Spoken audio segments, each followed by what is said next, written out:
sustainable proposition. That is why, for our security, for the future of our children, for the future of our country, we have to build a production system, and we cannot allow this revolution to go by. Yes.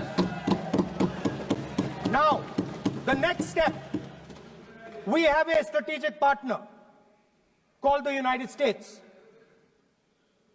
The partnership should focus on how India and the United States can work together to take advantage of this revolution.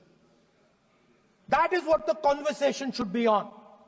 Please understand that India is as important as the United States for the simple reason that they cannot build an industrial system without us. They cannot build a production system without us. No matter what they say, the Americans simply cannot do what India can do because their cost structure is much, much, much more expensive than ours. We can build things that the Americans would never imagine. India can do that. So that would be the first part of a president's address. We would talk to the youngsters in India and say to them, we want you to be partners in this revolution. We want to change the Indian banking system so you can have access to it. And we believe in you, we trust in you, and we believe you can take on the Chinese. That's the first part. The second part would be about participation. We have done a caste census in Telangana, and what we have found is shocking. Almost 90% of Telangana is either Dalit, Adivasi, backward, or minority.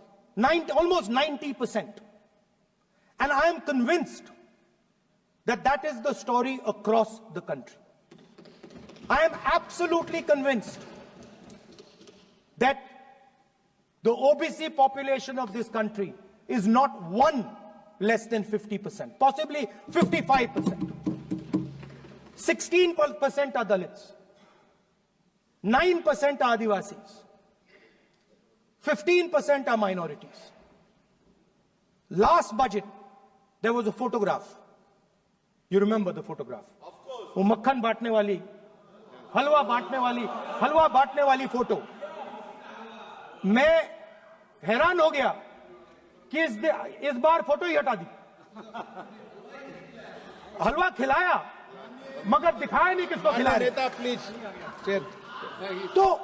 So at the center of any new development paradigm for this country, which runs parallel with the production paradigm I spoke of, which works together with the production paradigm I spoke of, is the participation of lower castes, OBCs, Dalits, Adivasis in the wealth of this country. If we look at the largest corporates in this country, they're all owned. None of them are owned by OBCs. None of them are owned by Dalits. None of them are owned by tribals. If we look at the biggest media companies that support the Prime Minister, every day we see the Prime Minister's pleasant face, smiling face on these media. None of them are owned by OBCs. None of them are owned by Dalits. None of them are owned by Adivasis. This is the fact. So central to any new development paradigm is the architecture of a new paradigm. And that architecture of the new paradigm can only be built once the caste census is placed on this table. Because once the caste census is placed on the table, we will know exactly how much of this country's wealth, how much of this country's power, how many of this country's institutions are owned by 90% of this country. There are